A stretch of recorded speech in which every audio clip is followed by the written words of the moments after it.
नमस्कार दोस्तों। मैं आपका एस्ट्रोलॉजर और गाइड विजय गोयल बोल रहा हूँ।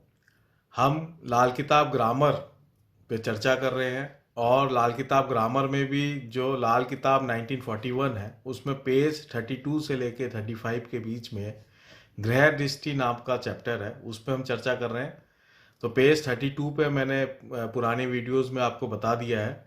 आज की जो हमारी चर्चा होगी वो पेज 33 लाल किताब 1941 उसमें क्या लिखा हुआ है उस पर मैं आज आपको डिटेल में बताऊंगा। हाँ तो दोस्तों, ये लाल किताब 1941 में पेज 32 और 33 है। पेज 32 तक जो है हमने पिछले वीडियो में खासकर लाल किताब ग्रामर 14 नंबर जो वीडियो है उसमें मैंने आपको बता दिया था। वहां तक ये बातें यहाँ तक क्लियर हो चुकी हैं ऑलरेडी। मंगल के घर पहला जागे केतु जगावे 12वें घर, ये 32 नंबर है और 32 नंबर पेज जो है ये अपन क्लियर कर चुके हैं इस वीडियो में। अब जो हम आज इस वीडियो में जो बात करने वाले हैं वो यहाँ से शुरू होता है। ग्रह दोस्त नई वहम लड़ते झगड़ा कराते दूसरे हैं। ग्रह दोस्त नहीं वहम लड़ते झगड़ा कराते दूसरे हैं। शनि रवि दो इकट्ठे बैठे फटते ग्रह स्त्री से है।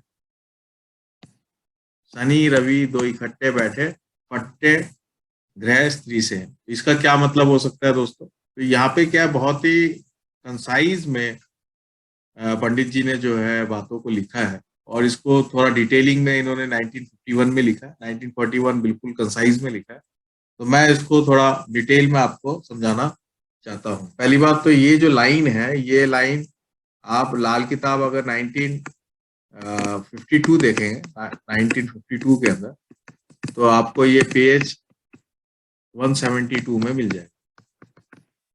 वहां आप इसको डिटेल में पढ़ सकते हैं, लेकिन मैं इसको आपको शॉर्ट फॉर्म में यहाँ पे समझाना चाह रहा हूँ।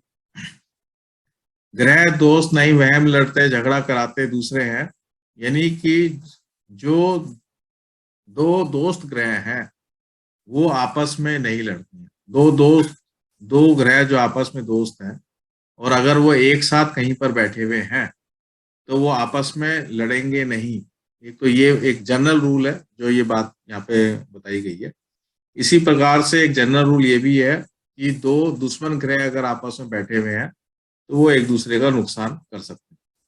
तो ये दो जनरल रूल है, लेकिन इस दो जनरल रूल के एक्सेप्शन को यहाँ पे बताया गया है कि कैसे दोनों रूल्स को एक्सेप्शन क्या क्या क्या है। तो जब दो दोस्त आपस में लड़ते नहीं है तो फिर लड़ा कौन रहा है? झगड़ा कराते दूसरे। तो यहाँ पे झगड़ा कराते दूसरे हैं का यहाँ पे ये बात बताई गई है कि जब दो दोस्त ग्रह के बीच में कोई तीसरा दुश्मन ग्रह आ जाता है, यानी कि दो दोस्त में एक का वो दुश्मन है और एक का दोस्त है, ऐसा कोई थर्ड ग्रह आ जाएगा, तो फिर ये दोनों दोस्त आपस में लड़ने लग जाएंगे। या इन दोनों दोस्तों के जड़ में, इन दोनों दोस्त ग्रह के किसी भी एक दोस्त के जड़ में, जड़ हाउस में कोई दुश्मन ग्रह बैठ जाए, तब भी ये दोनों दोस्त जो है आपस में लड़ने लग जाएंगे। ये यहाँ पे इस रूल को समझाया गया।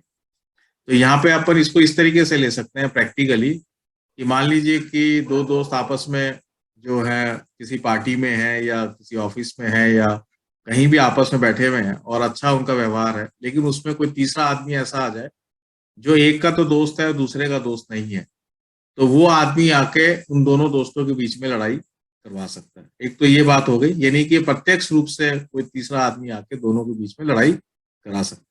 दूसरा जो उसकी कंडीशन मैंने जो बताई है कि कोई भी जो दोस्त है, ये ग्रह जो है उसकी जड़ में दूसरे दोस्त का दुश्मन बैठ जाए, है ना। जो भी ग्रह है उसकी जड़ में, जड़ का मतलब यहाँ पे ये है कि जो ग्रह है वो जिस जिस राशि का स्वामी है वहां पे अगर कोई दुश्मन ग्रह बैठ जाए तो फिर ये दोनों आपस में लड़ाई कर सकते हैं। जैसे कि मान लीजिए सूर्य और बृहस्पति आपस में दोस्त ग्रह हैं, कहीं भी बैठे हुए हैं, लेकिन बृहस्पति की जो जड़ है वो है खाना नंबर 9 और खाना नंबर 12। अब खाना नंबर 9 और खाना नंबर 12 में शनि आके बैठ जाता है जो सूर्य का दुश्मन है, तो बृहस्पति और सूर्य में आपस में लड़ाई हो जाएगी।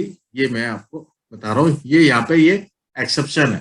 तो यहाँ पे ये इस बात को समझाया गया है कि किस तरीके से दो दोस्त भी आपस में लड़ सकते हैं। दिखने में तो हमें ऐसे लग रहे होंगे कि सूर्य बृहस्पति बिल्कुल मित्रता के रूप में काम कर रहे हैं, लेकिन बृहस्पति की जड़ में शनि बैठ गया जो सूर्य का दुश्मन है, तो फिर दोनों में लड़ाई हो जाएगा। या इस तरीके से हम इसको ले सकते हैं। देखिए, बृहस्पति और शनि आपस में दुश्मन नहीं है, बराबर के ग्रह।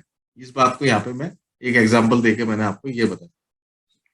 उसी तरीके से अब हम दूसरा केस, इसको हम प्रैक्टिकली ऐसे भी समझ सकते हैं कि मान लीजिए दो दोस्त हैं और उसमें एक आदमी जो है उसकी खूब प्रॉपर्टीज है, और उसमें उसने किसी ऐसे आदमी को एक प्रॉपर्टी किराए पे दे दी जो उसके दूसरा दोस्त का दुश्मन है। तो वो जो व्यक्ति है जो दूसरे प्रॉपर्टी में किराए पे रह रहा है, वो इसका दिमाग खराब करेगा अपने दोस्त का, और दूसरे दोस्त के बीच में आपस में लड़ाई झगड़ा करवा देगा, जो अप्रत्यक्ष रूप से दोनों में दुश्मनी कर देगा। बैक बाइटिंग से दोनों में दुश्मनी, दो दोस्तों के बीच में दुश्मनी पैदा कर देगा। तो ये आपको बात क्लियर हुई कि है। अब मैं आगे चलता हूँ। आगे जो बात यहाँ पे बताई गई है कि शनि रवि दो इकट्ठे बैठे, फट्टे ग्रह स्त्री से। फट्टे, फट्टे का मतलब लड़ाई। इसमें लड़ाई किस ग्रह से हो रही है? स्त्री ग्रह से हो रही है। अब यहाँ पे दो तीन बात एक साथ पंडित जी ने बताई है कि शनि रवि दो इकट्ठे बैठे। अब देखो, शनि और रवि जो है आपस में दुश्मन है, और शनि रवि जब आपस में दुश्मन है तो ये दोनों में दुश्मनी होनी चाहिए, ये जनरल नियम है। लेकिन यहाँ पे एक्सेप्शन दिया है कि जब ये दो दुश्मन आपस में बैठे हुए हैं तो ये आपस में वैर नहीं रखेंगे। शनि रवि एक ऐसा कॉम्बिनेशन है जो आपस में एक दूसरे के प्रति वैर नहीं होगा, वैरता नहीं होगी, दुश्मनी नहीं होगी, एनिमिटी नहीं होगी, लेकिन मतभेद जरूर होगा। तो ये बाप बेटे का रिश्ता है। जब मैं शनि रवि की कॉम्बिनेशन पे वीडियो बनाऊंगा तब मैं आपको वहां ज्यादा एक्सप्लेन करूंगा। रवि और शनि जो है बाप और बेटे हैं। रवि जो है पिता है, शनि जो है उसका बेटा है। ये एक रिलेशनशिप है। तो बाप बेटे की ये ऐसी रिलेशनशिप है जहां दोनों के विचार बिल्कुल भी नहीं मिलते हैं, एक दूसरे के बिल्कुल भी विचार नहीं मिलते हैं, लेकिन दोनों एक दूसरे के रेस्पेक्ट करते हैं। और खासकर बाप अपने बेटे को हमेशा उससे कोई दुश्मनी भाव नहीं रखता है। ये बात यहाँ पे इस रिलेशन की एक नाजुक बात बताई गई है कि वैसे तो आपस में विचार मतभेद होने के कारण एक दूसरे के प्रति वो दुश्मनी है, लेकिन बाप बेटे का जो रिश्ता है उससे एक दूसरे के प्रति रेस्पेक्ट भी है। इसलिए जब भी शनि और रवि कहीं भी एक साथ बैठे हुए होंगे तो बाप बेटे में दुश्मनी तो होगी। दुश्मनी का मतलब मतभेद वाली दुश्मनी होगी, विचार मतभेद होगा, दोनों आपस में का सोच बिल्कुल अलग अलग होगी, लेकिन दोनों एक दूसरे की रेस्पेक्ट करेंगे ही करेंगे। लेकिन अगर, अब यहाँ एक एक्सेप्शन दिया है कि अगर शनि और रवि के साथ कोई भी स्त्री ग्रह का संबंध हो जाता है, स्त्री ग्रह का मतलब यहाँ पे सिर्फ दो ही है, एक तो है क्या? चंद्रमा, और दूसरा कौन सा है? शुक्र। दो ही ग्रह हैं जो चंद्रमा और शुक्र, मून एंड वीनस। तो मून क्या है? माँ है। शुक्र क्या है? भऊ है। यानी कि शनि रवि अगर दोनों ग्रह इकट्ठे हैं किसी भी कुंडली में, तो उस घर के अंदर इन दोनों में बाप बेटों में लड़ाई कराने वाली अगर कोई हो सकती है तो वो या तो माँ का रोल होगा उसमें मेजरली, या वीनस का रोल, यानी बहू का रोल होगा। यानी शादी होने के बाद जो है बाप बेटे में ज्यादा डिस्टेंस हो जाएगा, डिवीजन की बात आ जाएगी, या फिर माँ भी जो है डिवीजन करवा सकती है, घर में डिवीजन हो सकता है। तो ये बात यहाँ पे बताई गई है। ये एक एक्सेप्शन रूल है, लेकिन बहुत इंपॉर्टेंट रूल है, इसको आप जरूर समझें। अब आगे एक दो बातें मैं जो इस किताब में नहीं लिखी है फिर भी मैं बताना चाहता हूँ कि जो पंडित जी ने 1952 में लिखी है कि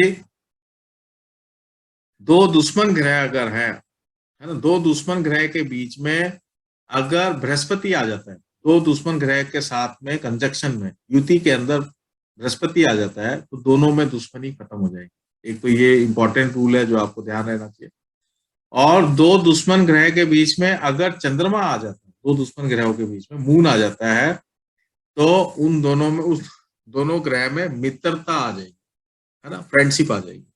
तो क्योंकि बृहस्पति जो है वो दुश्मनी को मिटाता है और चंद्रमा जो है आदमी को व्यवहारशील बनाता है, तो वो मित्रता क्रिएट कर देता है। तो ये बात पंडित जी ने 1952 में लिखी है, 1941 में कहीं लिखी भी नहीं है, लेकिन मैंने कहा कि आपको यहाँ पे बता देता हूँ। तो इस तरीके से दो मित्र ग्रहों का रिलेशन कब वो आपस में दुश्मन हो जाते हैं, और जो दुश्मन ग्रह का रिलेशन कब वो आपस में मित्र हो जाते हैं, ये सब बातें यहाँ पे बताई गई हैं। अब आगे अपन चलते हैं। ग्रह मुश्तरका बुरा नहीं करते, बंद मुट्ठी के खानों में, फल 2-11 अपना अपना, धर्म मंदिर गुरुद्वारा में। तो धर्म मंदिर गुरुद्वारे में, ये बहुत ही इंपॉर्टेंट कंसेप्ट है। इस बात को बहुत ही मतलब ध्यान से समझने वाली बात है। ये बेस है लाल किताब का। ग्रह मुश्तरका बुरा नहीं करते। ग्रह मुश्तरका का क्या मतलब है? पहली बात तो ये एक बहुत कंफ्यूजिंग कंसेप्ट है कि ग्रह मुश्तरका को लोग सिर्फ कॉम्बिनेशन ऑफ प्लैनेट मानते हैं, खासकर कंजंक्शन ऑफ प्लैनेट, यानी ग्रह युति को ग्रह मुश्तरका बोला जाता है, ऐसा 90% लोग मानते हैं, लेकिन ऐसा नहीं है। ग्रह मुश्तरका का मतलब होता है कि एक ग्रुप ऑफ हाउसेस के अंदर जो ग्रुप ऑफ प्लैनेट बैठे हुए हैं, उनका आपस में जो रिलेशनशिप है वो ग्रह मुश्तरका कहलाता है। जैसे कि इस केस में ग्रह मुश्तरका कौन से हैं?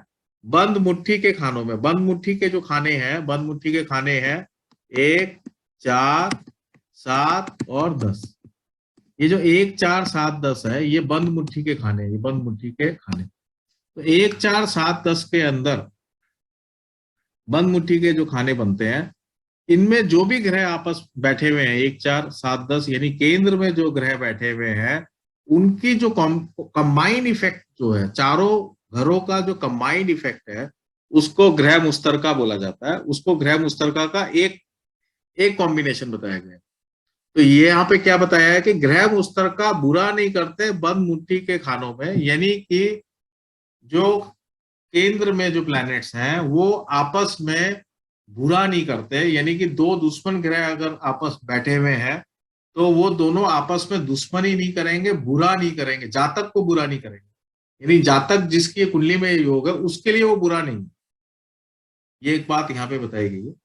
ठीक है। और अगर दो मित्र ग्रह आपस में बैठे हुए हैं तो वो दोनों अपनी मित्रता नहीं छोड़ेंगे। दोनों ग्रह, दो अगर शत्रु ग्रह बैठे हुए हैं केंद्र में, दोनों अपना शत्रुता व्यवहार नहीं रखेंगे।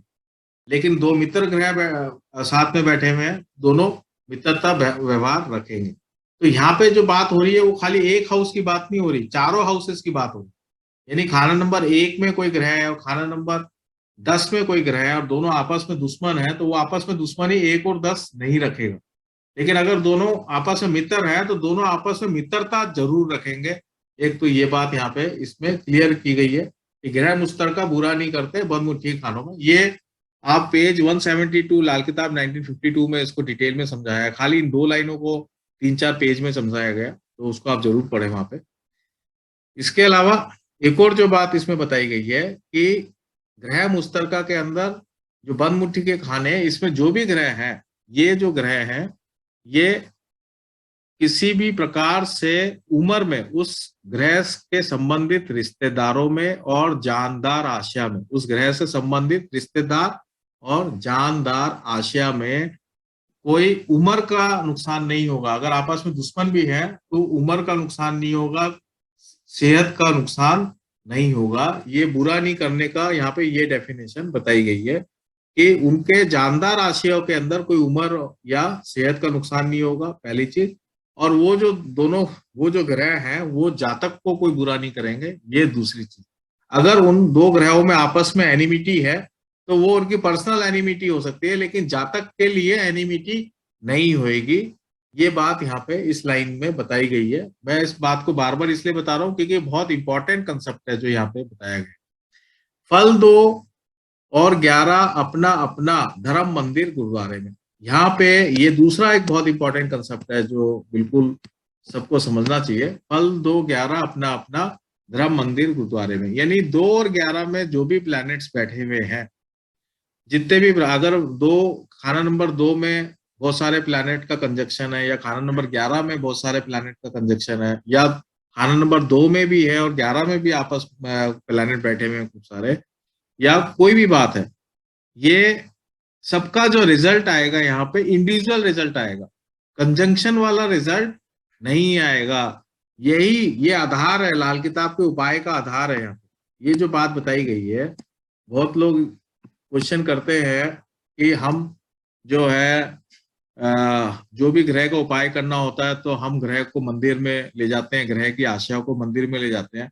तो अगर खाना नंबर 2 में कोई भी ग्रह बैठा हुआ है, खाना नंबर 2 में कोई भी ग्रह बैठा हुआ है और हम उसके दुश्मन ग्रह की आशा अगर मंदिर में ले जाएं, तो क्या खाना नंबर 2 खराब हो जाएगा?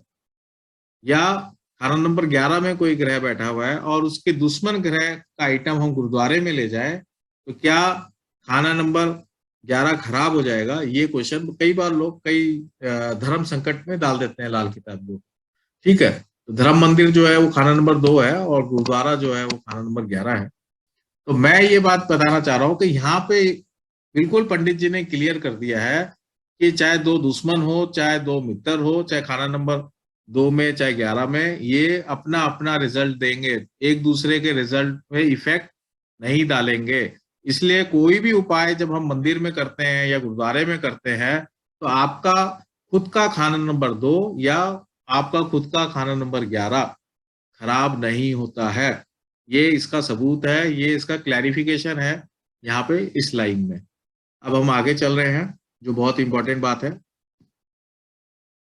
स्त्री ग्रह जब शनि से मिलकर बैठे दो या कहीं भी हो, ग्रह दृष्टि से कोई देखे, मरते आल औलाद से है। स्त्री ग्रह जब शनि से मिलकर बैठे दो या कहीं भी हो, ग्रह दृष्टि से जो देखे, मरते आल औलाद से है। इस जहर को घर 9वें से राहु केतु हटाता है, अगर मदद ना उनकी लेवे मंगल केतु मरते हैं। ठीक है, तो अब मैं इस लाइन को भी समझा देता हूँ कि यहाँ पे क्या लिखा हुआ है कि स्त्री ग्रह जब शनि से मिलके, यहाँ पर आप एक और स्पेसिफिक कंडीशन शनि को लेके आई है कि शनि के साथ कोई भी स्त्री ग्रह हो। स्त्री ग्रह कौन से हैं? चंद्रमा और शुक्र। तो चंद्रमा और शुक्र दो स्त्री ग्रह हैं।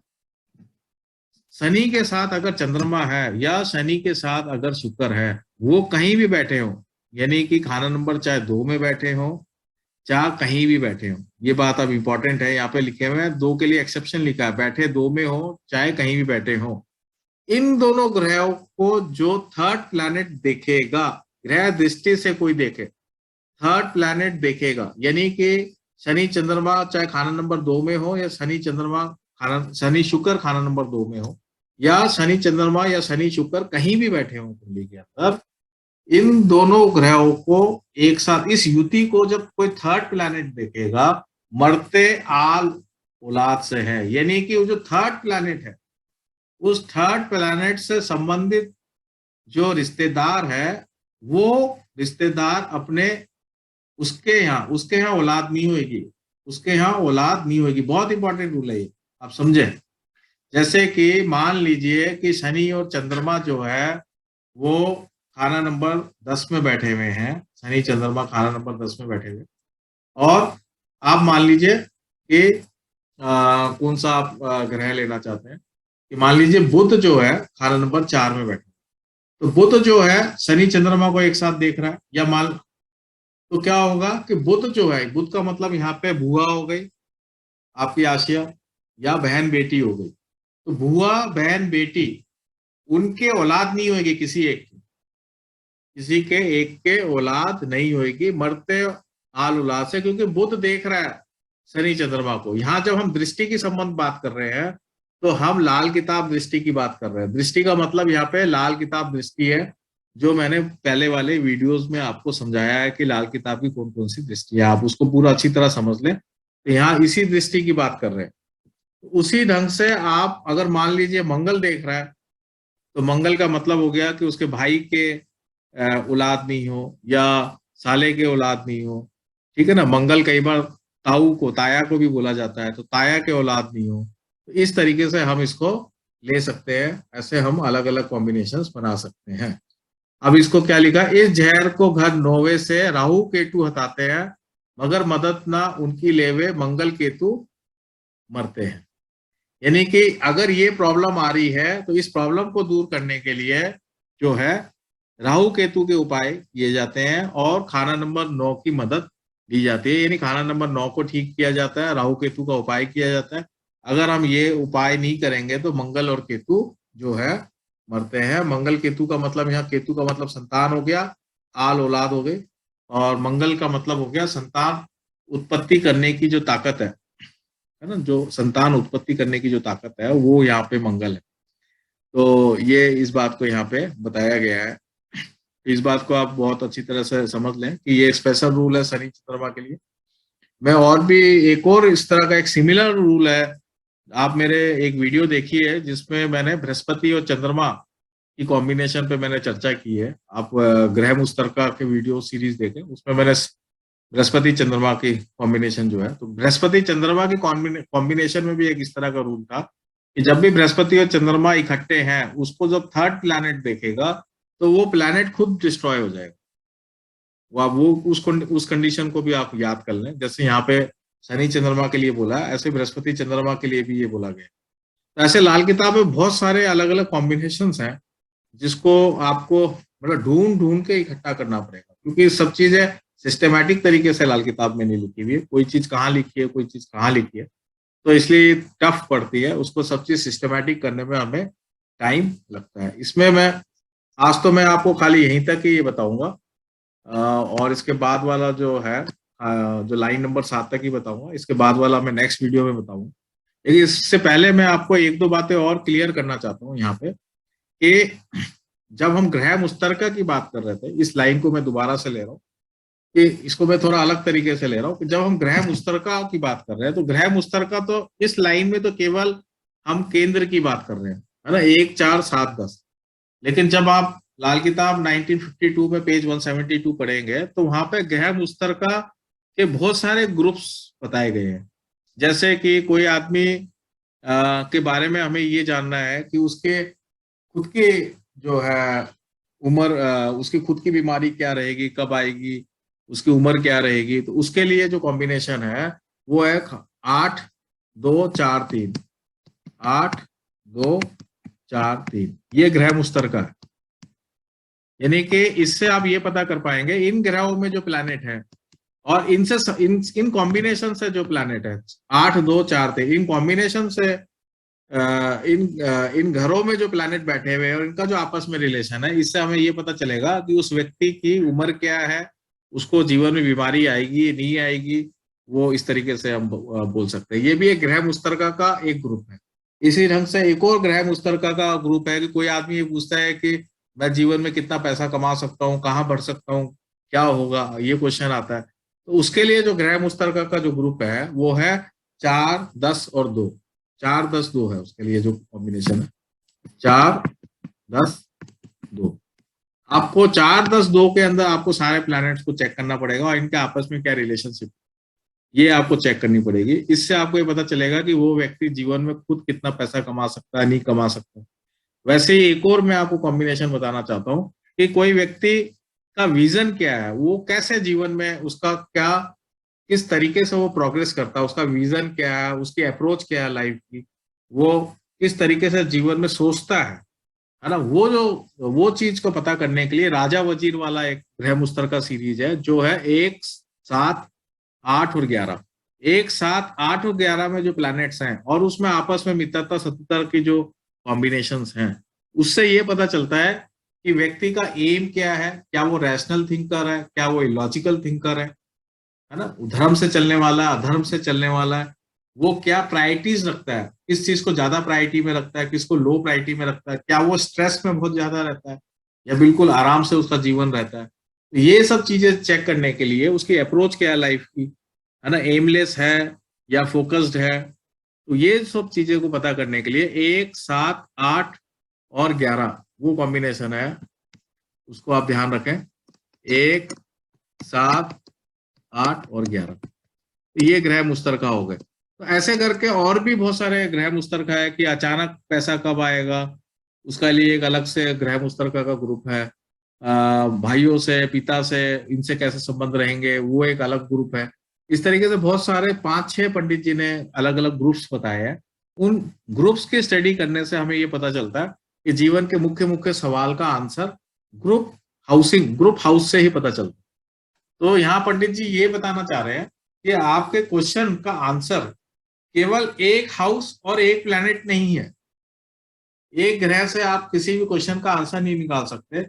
One planet one house relationship जो है वो जो है आपको कोई जीवन का संपूर्ण आंसर नहीं देने वाली हर क्वेश्चन। आपको ग्रुप ऑफ प्लैनेट्स का, ग्रुप ऑफ हाउसेस और प्लैनेट की जो कॉम्बिनेशन है और उनसे आपस में जो संबंध है, उससे आप अपने जीवन के अलग अलग क्वेश्चंस का आंसर निकाल सकते हो। ये एक महत्वपूर्ण संदेश पंडित जी ने दिया हुआ है जो जो सबको समझना चाहिए। ये कह के मैं आपको ये ग्रह मुस्तरका के बारे में मैंने आपको समझाया है कि ग्रह मुस्तरका कितने तरीके से इसको हम यूज कर सकते हैं। इस सब को पंडित जी ने इसको बहुत वाइड अप्रोच से, वाइड एंगल से इसको समझाया है कि दो प्लैनेट की कॉम्बिनेशन, दो हाउस की कॉम्बिनेशन, दोनों साथ में लगे हुए हो सकते हैं, अलग अलग हो सकते हैं, दूरी में हो सकते हैं, ऐसे बहुत सारे इसके डिफरेंट डिफरेंट कॉम्बिनेशन को बताया है। तो उसको आप स्टडी करें। तो ये मैं आज आपको यहीं पर ही, इस वीडियो को मैं यहीं पर ही विराम देता हूँ और नेक्स्ट वीडियो में मैं इसके आगे पेज 33 के आगे जो है ये मैं आपको आगे बताऊंगा। धन्यवाद दोस्तों।